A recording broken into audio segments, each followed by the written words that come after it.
cry when you refuse to wear your vest. I never know if you'll come home or take one in the chest. I sit and stare when you won't wear your firearm like you should. I know someday they'll find you, dear, flatlining in the hood.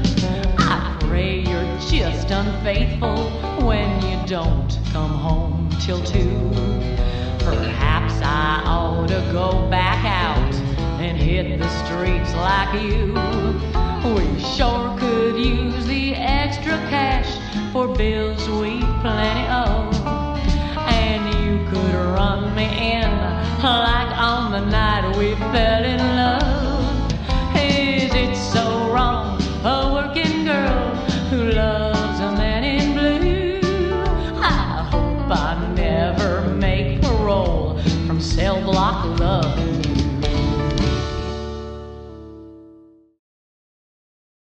Sierra's Police Quest series was weird. Now, it wasn't really meant to be, and maybe I just find it so because, being English from England, its idea of police work is just different to what I'm used to.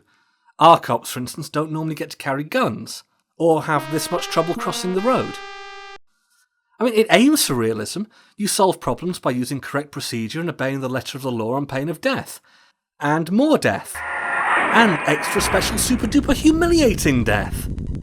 But despite, or maybe because of being designed by an ex-cop, Jim Walls here, the series always felt like something else. Kind of like a cop's fever dream, full of incredibly guilty wish fulfillment and repressed frustration after a day of being unappreciated and a dinner with a bit too much cheese in it. It probably didn't help that the first game was partially redesigned by Leisure Suit Larry creator Al Lowe, which I'm guessing is also why characters have names like Chief Whipplestick, and at any point you can make hero Sonny Bonds just strip naked and die of shame. And I do mean anywhere. Despite its seemingly niche appeal, Police Quest actually turned out to be one of Sierra's longer-running series. The first, In Pursuit of the Death Angel, came out in 1987, with its sequel The Vengeance arriving in the following year.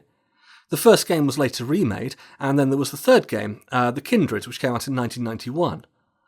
Walls would quit Sierra during the development of The Kindred and produce a similar but awful game called Blue Force for Tsunami Games, the makers of Man Enough and assorted other crap. Police Quest would continue though with one more traditional adventure, Open Season, credited to LAPD Chief Darrell F. Gates but actually designed by Tammy Dargan, which upped the realism and so kind of lost the quirky charm. This, for instance, was a Police Quest 4 crime scene. After this, the series moved on to try new things, now under the title Police Quest SWAT. The first of these was an interactive movie, and so still connected to the adventure roots. After that, though, it broke away entirely. SWAT 2 was a very dull isometric tactical affair, with SWAT 3 and 4 a pair of genuinely excellent tactical shooters. You're in my spot, sir. Okay, now I said that these games were about procedure, but what you might not get from that is just quite how anal they were. Here's the first example that most players probably found in the Lytton PD shower room. Now, Sonny's already dressed, he's about to start his shift, but most of his stuff is in the locker, so it seems like, a quick shower probably won't hurt, along with maybe saluting the painting of Chief Hitler back there. And, no problem. Text parser interface, all you've got to do is go through, find your locker, get undressed, and oh for fuck! Alright, let's try that again. You open his locker, you get changed in the approved manner, and you go and have your shower, but if you don't automatically turn it off, the game will dock you a point. That's dock, not simply fail to give you one. Now that's pretty strict, even by Sierra standards. The height of its fussiness, though, comes after the briefing, when you get to your patrol car. Now you haven't got a partner in this one, though I'm not sure whether that's a design limitation or just the technology not being up to it. Anyway, it doesn't matter. Before starting the day, you have to check your car to make sure it's in full working order. Now, fair enough. And if you don't, this happens. This being Police Quest, though, it's not enough to simply type, do safety check. No, you've physically got to walk around the entire car to find out there's nothing at all wrong with it. Rule 1 of Police Quest. The universe is a dick. Another running theme is that it's a very sarcastic dick, especially in Jim Walls' post-death words of wisdom. In original Police Quest, for instance, you get the standard scold, next time, don't make that mistake again! Yes, sir, wouldn't dream of it!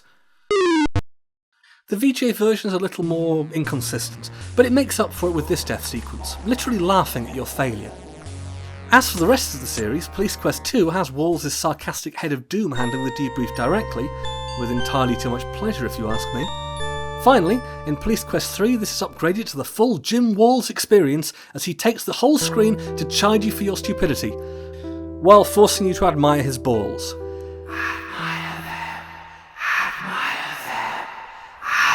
Anyway, let's start with Police Quest 1, In Pursuit of the Death Angel. We'll do the VGA remake, because while it actually came out after all of the other games and it's pretty buggy, it's basically the best of the series.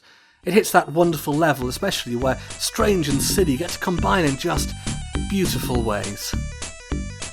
What makes it work as a game, though, is that it keeps its focus on simulating a beat cop's life through adventure gaming, rather than simply being an adventure game about a beat cop. It doesn't even have that many puzzles. Instead, it came with a manual full of police procedure to follow to the letter. I'd say it's copy protection the game, but I'm pretty sure that Conquest of the Longbow still wins that prize. So who is Sonny Bonds of the LPD?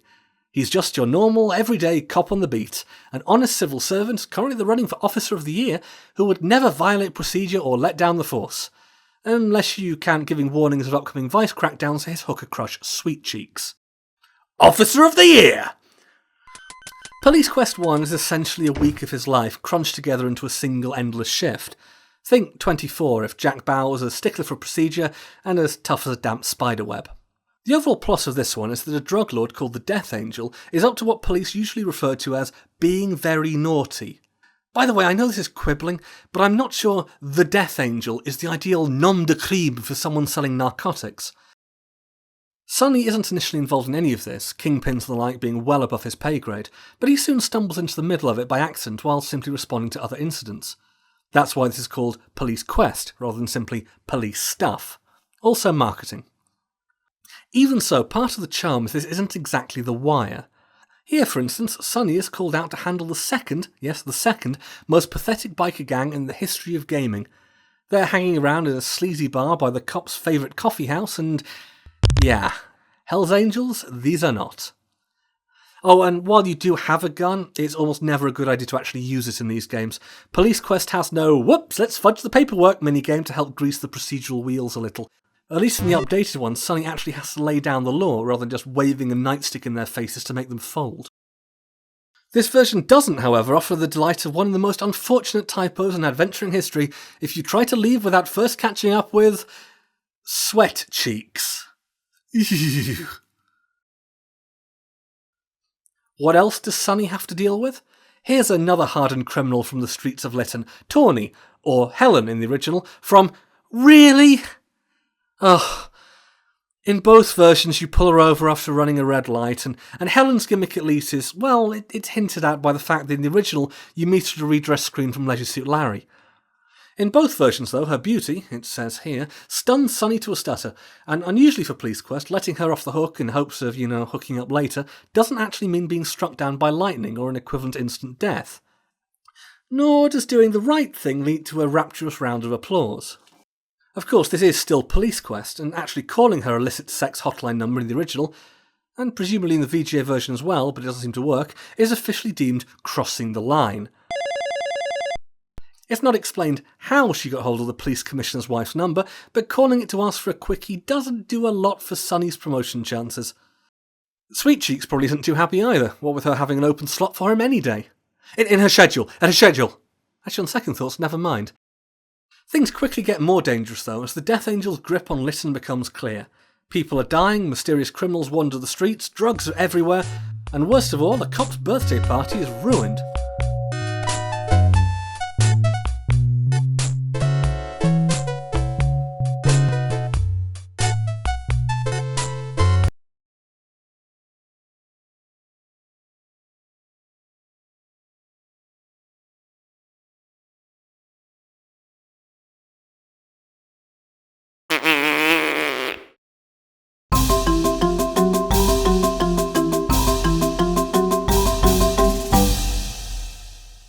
As the investigation continues, Sonny is finally given a temporary promotion to narcotics to help out with it, and ultimately to take the lead in the most poorly conceived undercover mission since L.A. Noir's Cole Phelps was asked to pass for a man without a stick inserted all the way up his rectum. How poorly conceived are we talking? Well, for starters, not only has Sonny actively been poking around on the Death Angel's business, one of the first items of the game explained he's not just in the running for Officer of the Year, his picture was in the newspaper for it this morning. He's the absolute last cop that should be going undercover right now. But it's okay. To disguise his identity, the police plan to, I am not making this up, give him a change of clothes, bleach his hair, and pass him off as a criminal called Whitey. Where did Sonny Bonds go? It gets even worse though, as Sweet Cheeks, a hooker too dim to stay off the streets for a couple of nights when her cop buddy specifically tells her there's a vice sting happening, is paired up with him for the operation. At least she has a reason to be there.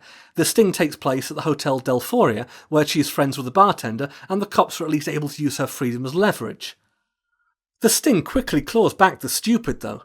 Sonny isn't simply expected to pass amongst the Death Angel's friends, but beat them all at poker, something that would be a challenge for James Bond, well, if not for this handy button and the rather sillier one underneath.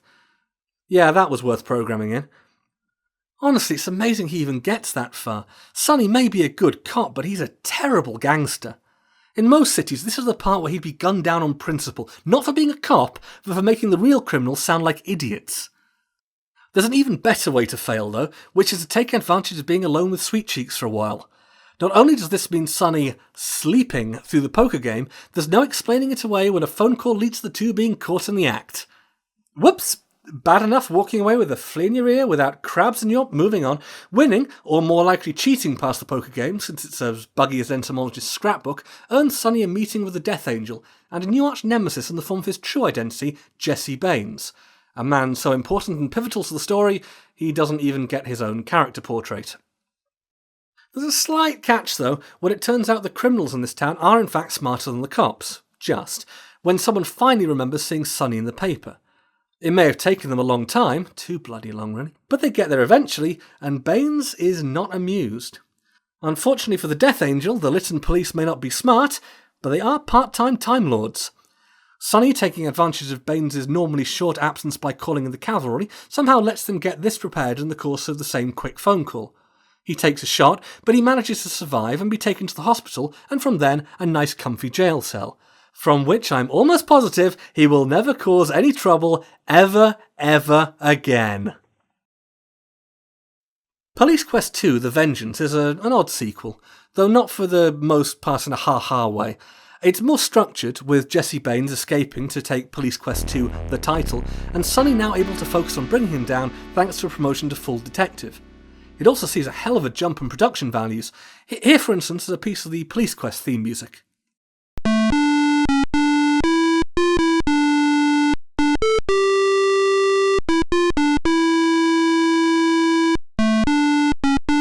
Okay, that sound you can hear is the blood pouring out of your ears. Okay, better. Now here's Police Quest 2's new theme music.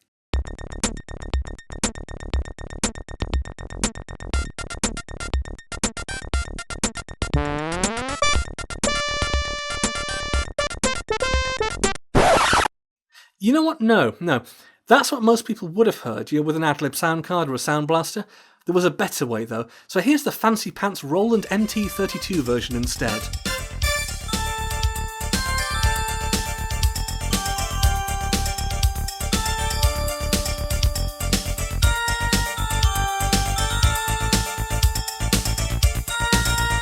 Okay, so it may not be Miami Vice, but that's not bad.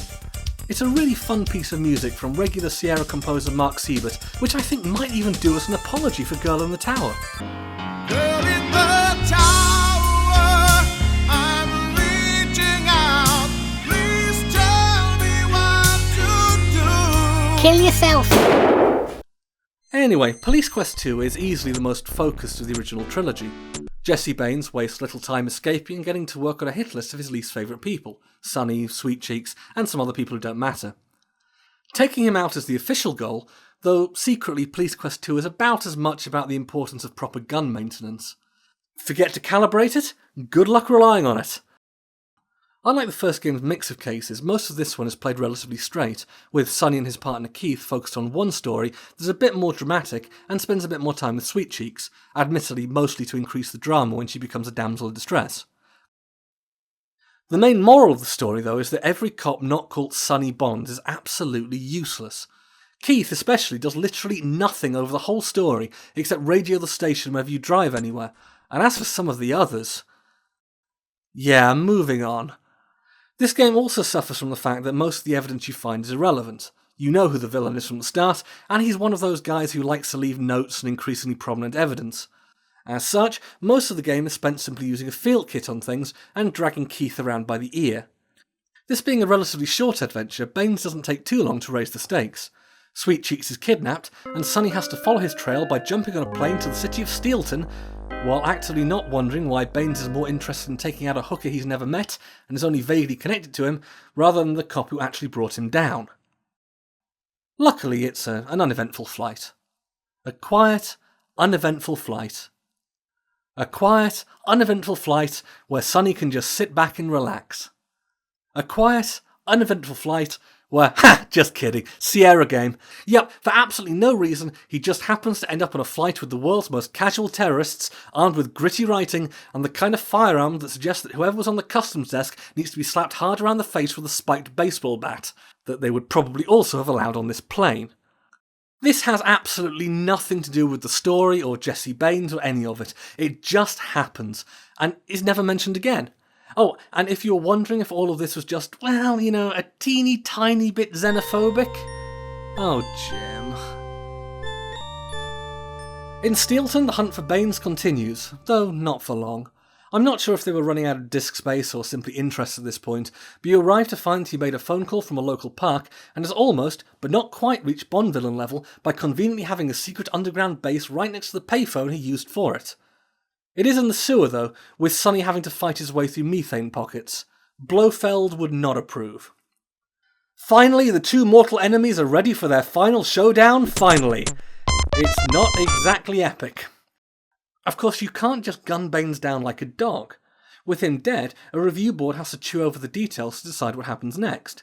Being a professional body, they look at Sonny's conduct, Baines's legal and human rights, all the evidence, actual and circumstantial, and decide, f*** him.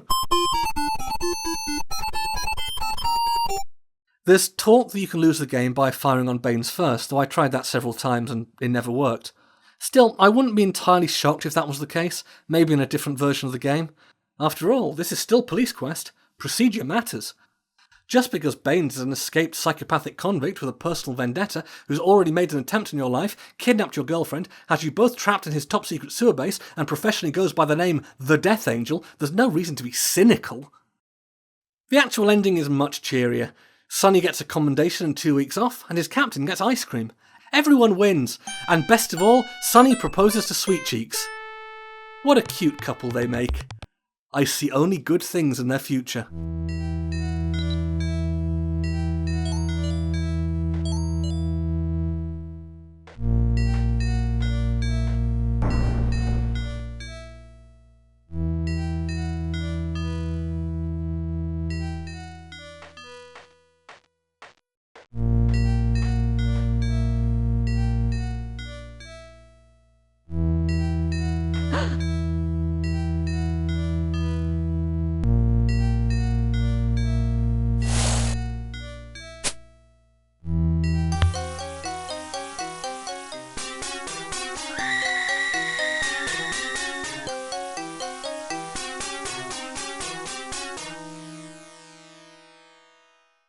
Police Quest 3 is... It's a bad game, the most half-hearted episode by a long way, and very poorly produced. There are typos, there are bugs, there's barely a storyline, with psychic powers as much as proper procedure required to survive the inane plot. Walls introduces the action this time by announcing that some of the incidents in the game are based on actual events that occurred during the course of his career. I think we can assume he's probably thinking more of helping deal with the crazy guy at the local park than being personally targeted by The Kindred, a satanic cult of Microsoft Paint users led by Jesse Baines' brother. Yes, the Death Angel's family now has its own satanic cult. This is a thing that has happened. The one thing you can say for Police Quest 3 is that, in retrospect, it feels a bit like a trial run for a lot of writer Jane Jensen's Gabriel Knight series. It's split into days, it has a supernatural-ish threat, and it's definitely trying to be more edgy than the first two games. At the same time, though, it's Police Quest 3, and Police Quest 3 is really, really dumb. Poor Sonny. All that tireless public service, and he still has to settle for the bargain bucket Rusalka. Police Quest 3's big problem, though, is that it's nowhere near subtle enough for the story it wants to tell, and doesn't have the guts to make it particularly dark, something that at least Police Quest 4 would get over. For now, though, it's all just a bit silly. Not least because, like most Sierra games, there's usually more fun to be had screwing up than succeeding. Someone really needs to get the number of that car. Jim himself never approves of this, of course, especially when the fatal mistake is procedural rather than just random cases of Sierra sudden death syndrome. No, you can expect to be outright scolded a lot in this game, but at least he's always professional with his considered, level-headed... Ignoring that then, Police Quest 3 picks up quite a while after the last game, with Sonny and Sweet Cheeks, fine, Sonny and Marie, now happily married. Sonny is now a sergeant, helping out in the traffic department. Sadly not that one. While Marie has yet to be stabbed. In short, things are pretty good, at least for the moment. Oh, except for one thing. Well, two if you count that Sonny's partner for this game, Officer Pat Morales, is a cop who'd flunk out of the Police Academy movies. That's nothing, though, compared to the driving. Oh god, the driving. Driving was always a big part of the Police Quest series, with each game having its own system. The original had this amazingly fiddly map that made parking a real nuisance, but could be forgiven on the grounds that it was 1987. Anything like this was quite cool. Police Quest 2 automated it, and a sigh of relief was had by all. Police Quest VGA had, an okay system, combining a map with a close-up view, and a surprisingly lenient system by Sierra standards that just reset any deaths. Police Quest 3, though, which came out a year earlier, had this.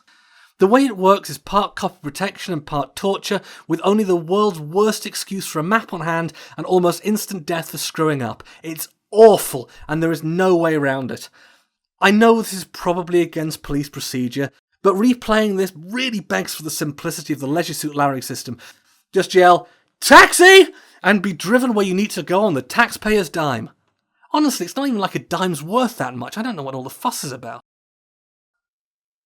After a few random cases, like the original Police Quest, the Kindred's real plot threads kick in. Marie in a coma at the hospital, Officer Morales being a real BLT, and the whole satanic drug cult thing, seen here planning their next crime.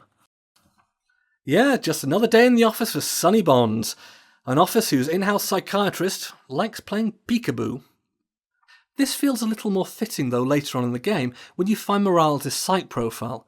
Apparently, nobody in Lytton PD sees a problem with keeping on someone who, and I quote, displays chronic insubordination, an irrational hatred of authority figures, and is a borderline sociopath. This includes Sonny, who reads this, then goes, flips it back onto the desk, and continues working with her to track down his wife's attacker instead of demanding someone a bit more stable, like, say, Zebedee from the Magic Roundabout. If we want to be entirely fair, though, he is the one who does things like copying her keys and poking around her stuff, despite not having any real evidence she's anything but the aforementioned sandwich. She's not even very good at being a bad cop, stashing cocaine in her locker at the station and being caught destroying evidence. Anyway, if you don't want to know the big spoiler that she's a member of Baines' satanic drug cult, look away now. Continuing to be a Dragnet-style parody of a police procedural than an actual example of one, the drug cult then goes out of its way to be smug by using its murders to draw a big pentagram across Lytton City. Sonny is meant to split his time between looking into that and taking Lifetime Movie of the Week crap to Marie in her hospital bed. But this is Police Quest, not namby-pamby Liberal Quest. She's probably in good hands, right? The big cult turns out to be deeply unimpressive. Specifically, it has 5 members, meaning it only barely outnumbers its victims. They also work out of a small rundown house where the psychopathic cutthroat Michael Baines immediately wusses out, surrenders, and walks out of the game without so much as a "and I would have gotten away with it if it hadn't been for you meddling cops doing your jobs with all your resources." These guys aren't even small fry, they're a packet of dehydrated mashed potato. The twist, which obviously nobody could have seen coming, is that Morales is one of the cultists. She finally makes her move, far too late, as Sonny looks around the basement of the absolutely pathetic amount of drugs being produced here. But never mind, here it is, Sonny Bonds' greatest challenge, cop-on-cop action. Can he talk down his sociopathic partner? Can he find an opening to get a shot off without getting fired himself by the review board? Can he stand there like a plank as an internal affairs cop conveniently wants and saves him, provided he filled in a form correctly a few hours earlier? Apparently he can.